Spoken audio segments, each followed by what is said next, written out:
ने शबीर शाह साहब का जिक्र किया, फिर ये डिबेट तो चलती रहती है। मैं समझता हूँ बहुत अच्छा एक पॉइंट उन्हें रेज किया और हमें इस पर ज़रूर सोचना चाहिए। नो डाउट हमारे पास लॉ इन्फोर्सिंग एजेंसीज नहीं है, लॉ एंड ऑर्डर नहीं है, होम डिपार्टमेंट नहीं है, मगर हाउस की सैंटिटी है, लोगों का एतमाद है इस हाउस को।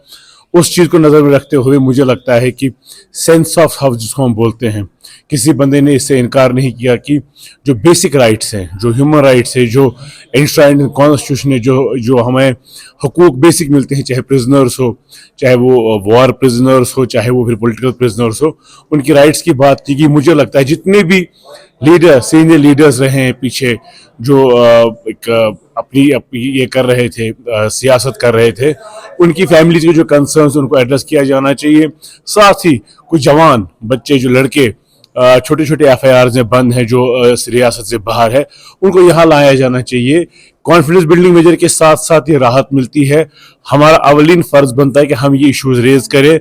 मैं तारिक आमिर साहब का शुक्रिया करता हूँ, उन्होंने जीरा और में ये बात की, और मुझे लगता है हर एक लेजिस्लेचर को इन चीज़ों में बात करनी चाहिए, क्योंकि वो भी कश्मीरी हैं, वो भी हमारे अपने लोग हैं। हम यहाँ बिजली की एमनेस्टी की बात करते हैं, हम यहाँ बाकी चीज़ों की बात करते हैं।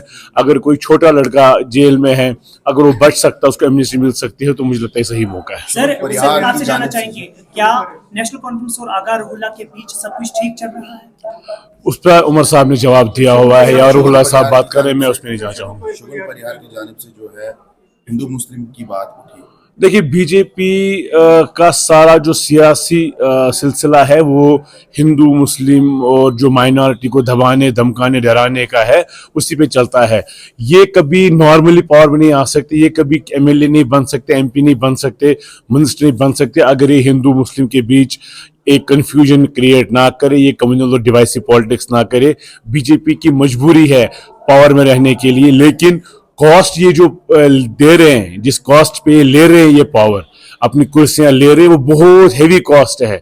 सिक्योरिज्म, डेमोक्रेसी और फेडरल स्ट्रक्चर को तहस नहस करके, बर्बाद करके ये इन कुर्सियों पे बैठते हैं और कम्युनल पैशन फ्लेयर अप करते हैं, लोगों को लड़वाते हैं, हिंदू मुस्लिम का फसाद उठवाते हैं। तो ये सब चीजें इनका इस सियासी गहने बने इनके।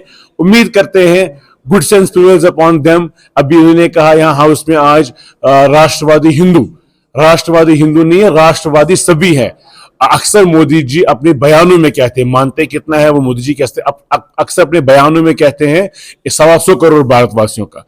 अगर वो 125 करोड़ भारतवासी हो गए तो हमारे जम्मू कश्मीर में हिंदू राष्ट्रवादी कहां से हो गए? राष्ट्रवादी सभी है, जिसने इलेक्शन लड़ा, जिसने वोट डाला, जिसने डेमोक्रेसी को माना, वो सारे राष्ट्रवादी है। इन चीजों से परहेज करना चाहिए। किश्तवाड़ में जब आफत आई थी तो